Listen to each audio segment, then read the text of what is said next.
E aí, passado isso, como é que é o retorno? Eu sempre fico na dúvida em relação a isso, porque a adrenalina deve baixar muito. Qualquer viagem, né, que você faça, voltar para casa é meio aquela coisa ruim, né? Porque, pô, tava tão bom, mas voltar de uma Copa do Mundo, o que que você traz na bagagem, assim, além dos souvenirs, dos presentes? Como é que é chegar de volta pro Brasil e se readaptar depois de passar 30 dias vivendo de futebol? Olha, o que ficam são as memórias, né? São as memórias, tem um sentimento interno que bom que você tomou a decisão de ir, porque é uma coisa espetacular. Quem não foi para uma Copa do Mundo ainda, eu recomendo porque se sente muito bem, saudades bastante, e já pensando para a próxima Copa do Mundo. Então, várias fotos, vários vídeos, mas as lembranças que você vê ao vivo assim, ficando na cabeça. Então, em 2010, como eu falei, era uma Copa do Mundo que não tinha tanta rede social. Eu lembro que em 2 meses eu fiz uma postagem apenas, que eu fui numa lan house fazer uma postagem. Outro então foi mundo, né? outro mundo, então era muitas memórias na cabeça mesmo, e algumas fotos.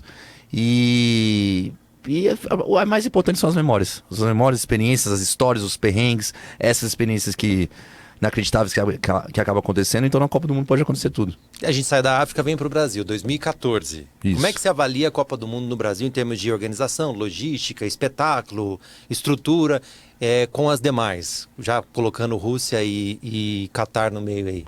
Olha, eu Pra achei... quem assistiu, como no teu caso? Eu achei a Copa do Mundo do Brasil, as pessoas que estavam trabalhando durante a Copa, mais preparadas que das outras 3 Copas. Que legal. Porque eu acredito porque a gente já vive futebol. Então tem jogos grandes o tempo todo aqui. Todos os anos tem, então as pessoas já estão mais acostumadas. Então para você chegar no estádio, era muito mais fácil do que na Copa do Catar agora, por exemplo. Por mais que falaram que a Copa do Catar ia ser o metrô ia ser interligado para todos os estádios. Sim, era interligado. Mas para você, depois que você saia do metrô, ou que você saia de Uber ou saia de carro, você tinha que andar mais ou menos 40 minutos a 1 hora até chegar. E faziam várias barreiras. Então faziam várias barreiras que você tinha que dar uma volta. Então a Copa no Brasil, eu achei uma infraestrutura muito interessante. O brasileiro... Foi um carnaval de um mês, né? Que a gente teve. Então foi muito bom para os brasileiros, foi muito bom para o gringo.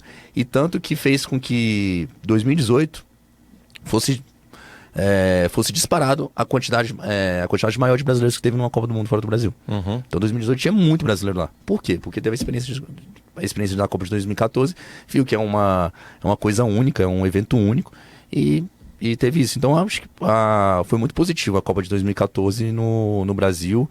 Questão de jogos também sensacionais, várias zebras. Eu lembro que a Costa Rica foi para as quartas de final. Ainda bem que a Argentina não foi campeã na Copa aqui no Brasil. Foi campeã agora. Mas foi válido. E aí, a parte negativa foi o 7-1, né? Sim. Você estava lá? Estava lá. Estava lá no Mineirão. Inacreditável mesmo, né? Eu lembro que eu perdi 2 gols porque eu fui comprar uma cerveja. Quando eu vi já tava... Eu saí, tava 2-0. Quando eu voltei tava 4-0. Como assim? É replay do outro gol que eu vi tava na televisão lá do bar. E aquele silêncio? Aquele silêncio, tava uma mistura de revolta, com silêncio, com gente protestando, tava uma mistura de tudo. Muita gente já indo embora.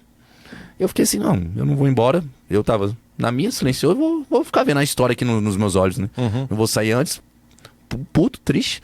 Mas assisti lá 5-0 no primeiro tempo e depois eu vi o restante do segundo tempo melancolicamente, mas estava lá no 7-1 até o final.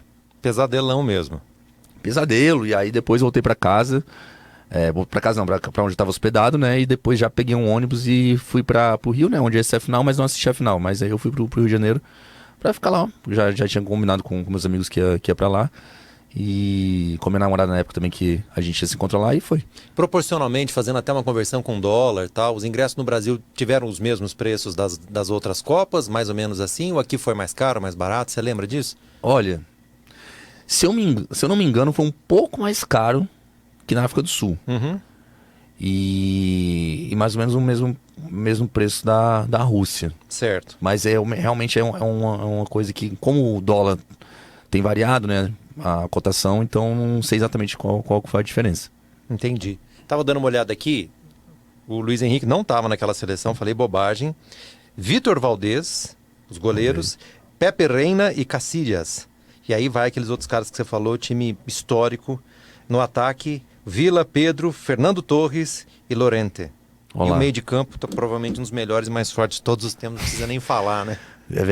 Não, esse time é espetacular. Espetacular, dava gosto de ver.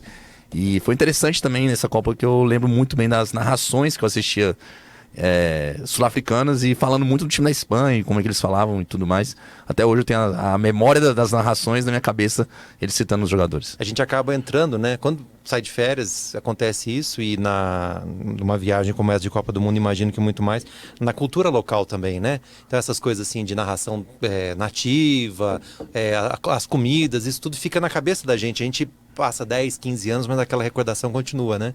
Exatamente, a África do Sul é um país que eu sou apaixonado, sempre recomendo pra quem pergunta, deve ir, com certeza. Com certeza. E consegui viajar bem lá depois, então foram 2 meses que eu fiquei lá na África do Sul, então eu viajei depois da Copa também, porque aí primeiro eu curti a Copa, né, depois agora eu vou conhecer mais sobre a cultura, como você falou, a cultura, as comidas, as bebidas, o que tem a natureza e por aí vai.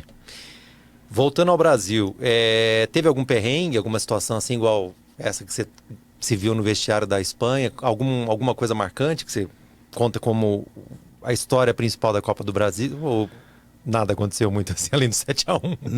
Não, é porque pra entrar, eu não tinha ingresso do 7-1. Entendi. Eu não tinha ingresso. E aí?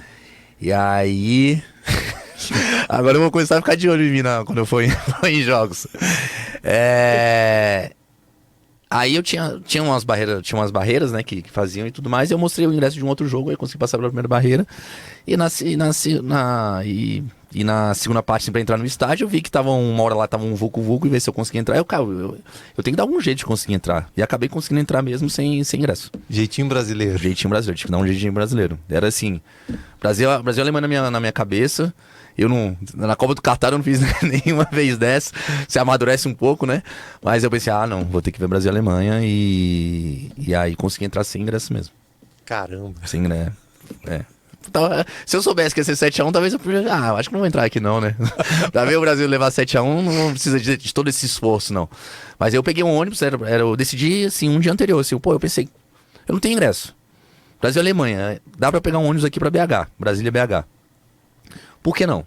Assim, não consegui entrar, eu já sei que não vou conseguir. Então eu vou lá em BH. Na cara. Na cara, se eu não conseguir, eu vou pra algum barzinho, alguma coisa assim. Outros amigos meus toparam fazer isso também. E acabou que, se eu não me engano, quase éramos 7, acho que 5 conseguiram entrar e só tinha um que tinha ingresso. Eita. Então os outros foi dando um jeito lá e conseguiu entrar.